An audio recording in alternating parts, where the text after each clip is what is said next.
حضور اکرم صلی اللہ علیہ وآلہ وسلم کی نبوت سے پہلے عبادت کا کیا معمول تھا؟ اس کی کوئی تفصیلات نہیں ہے، اور نہ نبی الاسلام اس طرح کی کوئی عبادت والا آپ کی کوئی روٹین تھی۔ اعلان نبوت کے بعد ہی ہے، کافی سال تک تو تہجد کی نماز ہی ہوتی تھی، جو صحیح بخاری میں عبداللہ ابن مسعود کہتے ہیں میں نے 70 سے زیادہ صورتیں نبی الاسلام کے پیچھے قیام اللیل میں سن کے یاد کی۔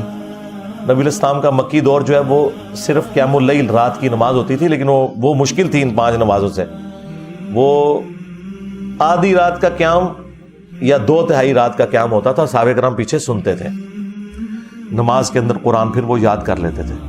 5 نمازوں کا شیڈیول تو ہجرت مدینہ سے جسٹ پہلے آیا ہے، یعنی نبی الاسلام نے اپنی مبارک زندگی میں زیادہ عرصہ صرف رات کی نماز ہی پڑھی ہے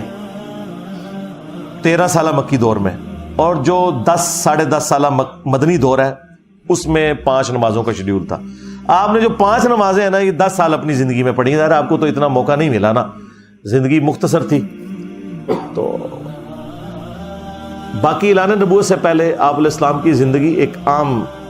انسانوں کی طرح ایک ڈائنامک لائف تھی، اللہ کی پروٹیکشن میں تھے، کوئی گناہ کا کام آپ نے کبھی بھی نہیں کیا اعلان نبوت سے پہلے بھی، لیکن باقی کوئی ایسا معاملہ نہیں تھا، کیونکہ اگر اس طرح کے معاملات ہوتے تو پھر تو لوگ آپ کی نبوت کے اوپر شک کرتے ہیں نا کہ آپ نے پری پلان دعوے نبوت کیا۔ یہ اچانک سب کچھ ہوا ہے آپ کے ساتھ، اور یہ سورہ العنکبوت میں اللہ تعالیٰ نے فرمایا ہے کہ اے نبی، اس قرآن کے نزول سے پہلے نہ تو آپ کتاب میں سے کچھ پڑھ سکتے تھے، نہ اپنے دائیں ہاتھ سے کچھ لکھ سکتے تھے، ورنہ یہ چیز کافروں کو شک میں مبتلا کر دیتی کہ یہ آپ نے خود کتاب لکھی ہے۔ یہ آپ کا معجزہ تھا کہ آپ لکھنا پڑھنا نہیں جانتے تھے۔ نبی الاسلام کے کیس میں یہ معجزہ ہے، ہمارے کیس میں تو یہ نقص ہو سکتا ہے، نبی الاسلام کے کیس میں یہ نقص نہیں تھا۔